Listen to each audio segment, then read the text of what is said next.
For the first time in Pixel history, when the Pixel 7 lineup is finally released this fall, it is rumored that we may see not one, not two, but 3 flagship level devices, and the biggest one could be called the Pixel 7 Ultra, copying Samsung's homework a bit. It's kind of crazy how Google took it on stage at their I/O event this year to announce the Pixel 7 series before anyone could leak it. I mean, it's a smart move because they probably knew it was going to get leaked, and it did. So they just ripped the bandage off before anyone else could. They also announced the Pixel Watch, Pixel Tablet, and the Pixel 6a, which just got released, and I'll be dropping a video review on that soon, so make sure to get subscribed. But beyond a few highlights and some marketing photos, very little is known about the Pixel 7 series. So I wanted to discuss everything that is rumored to come, and of course cover anything that I'd like to see. If by the end of this video you find yourself as excited about the new Pixel phones as I am, a quick thumbs up would be really appreciated, as well as a subscription. Also, I just dropped some beautiful new Pixel inspired widgets and Material U wallpapers on my Patreon.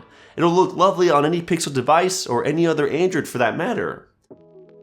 Now, based on Google's formal introduction of the Pixel 7 and 7 Pro, the first conclusion to be made is that it will still carry the refreshed design language we saw with the Pixel 6.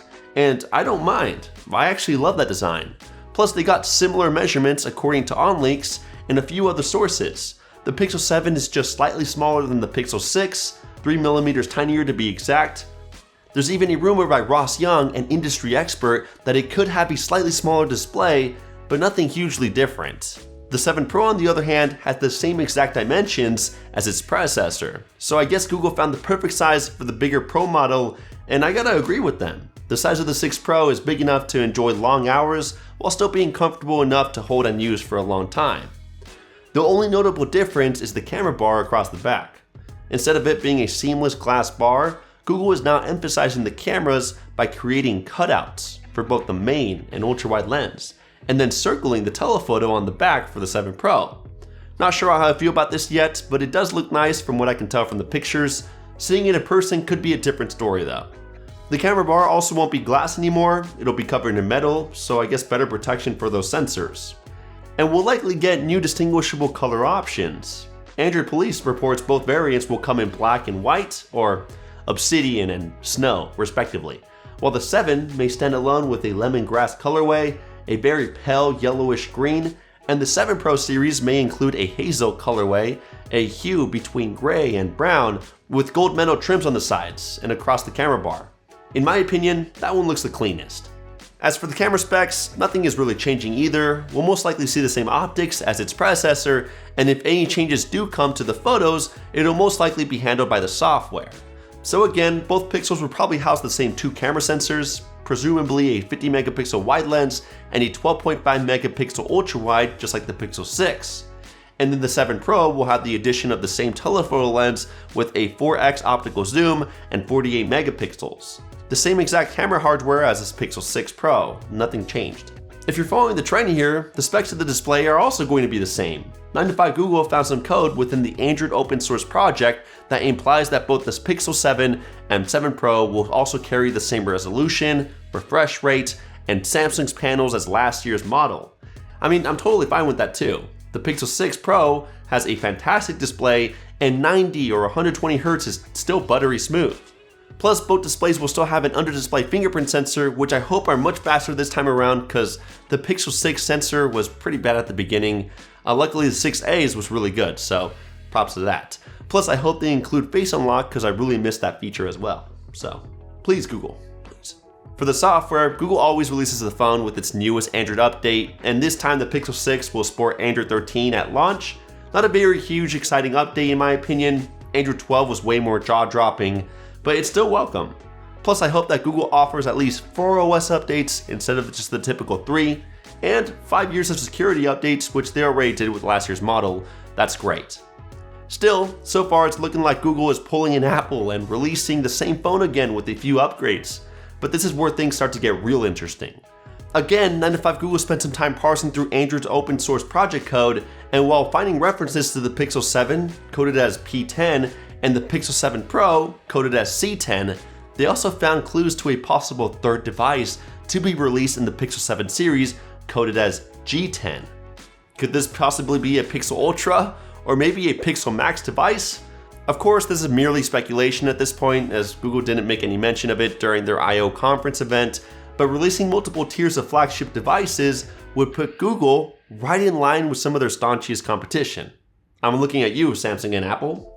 Now, before I go over all the other rumors, students, entrepreneurs, writers, or just everyday modern Joes, listen up. You need to stop overpaying for expensive office work apps and instead use OfficeSuite. Even though they're the video sponsor, they've got everything you need to get your office work done at a cheaper price. It comes with 5 powerful office softwares, including Documents, Sheets, Slides, a PDF editor, and a mail client.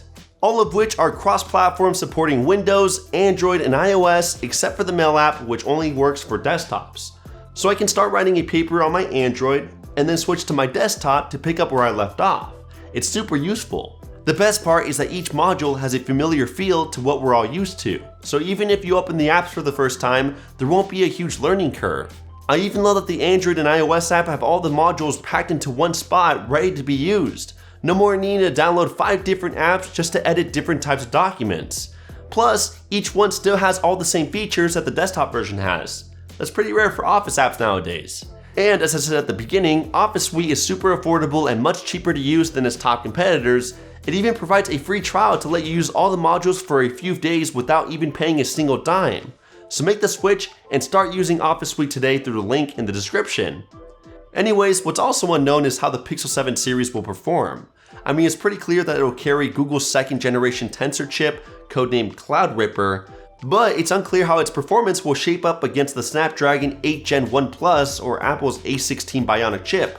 All we know so far is that it'll use a revamped modem, which could improve connectivity issues, and that it has the same 2+2+4 core design as the original Google sensor found within the Pixel 6. But that's it. That's why if you get subscribed with the notification bell turned on, you can be one of the first to catch my full review of the Pixel 7 devices as soon as they become available in the fall. Now, the best part about all this is that some Pixel 7 prototypes actually went on sale on eBay and Facebook Marketplace. It's insane. The photos posted on there have confirmed a few extra things aside from what was shown at the Google I/O event. The Pixel 7, for example, will once again carry the power and volume rocker on the left side and include the SIM tray on the right side towards the bottom. And just like every past Pixel, the bottom will have the USB-C charging port, as well as downward-facing speakers and microphone grills.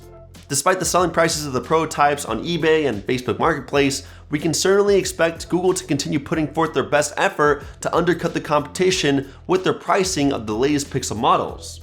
Last year's Pixel 6 and 6 Pro started at around $599 and $899 respectively, which honestly isn't such a huge hike up when compared to the competition. I'm hoping that the Pixel 7 series holds the same ground and doesn't increase the price. I mean, the Pixel 6a followed the same path as the 5a, staying at $449, so I'm crossing my fingers for the 7 to do the same thing. There's still a lot we just don't know about the phones yet, like internal storage capacity, battery, water resistance, or charging speeds. I'm hoping they'll increase it though, because 30 watts is not doing it for me anymore. But given how closely this year's lineup seems to mirror last year's lineup, it's probably safe to assume that the Pixel 7s will likely debut with at least 128GB of storage, maybe 8GB of RAM, an IP68 rating for water resistance, and again, charging speeds could be anyone's guess. We'll have to wait until Techtober to find out. So far, it's looking like the Pixel 7 series is going to be a slight upgrade to its older brother. The only exciting news so far is that there might be a 3rd ultra premium model, but that's also a long shot based on some hidden code, so who knows. If I were on the market looking to trade my Pixel 6 Pro for this newer model, I'd want faster charging speeds, a slightly bigger battery, better performance, and at least 4 years of Android updates instead of the typical 3 that came with the Pixel 6. All at the same price. I'm not asking for much. Anyway, that's everything we know so far about the Pixel 7. If you enjoyed what you saw, a big thumbs up would be greatly appreciated to help with the YouTube algorithm. Be sure to also get subscribed with the notification bell turned on so that you don't miss out on any more Pixel 7 videos in the future. And be sure to check out my latest video about Nova Launcher's biggest 8.0 updates. It's packed with a lot of goodies. Either way, thank you for sticking to the end, and I'll catch you in the next one. Kapow!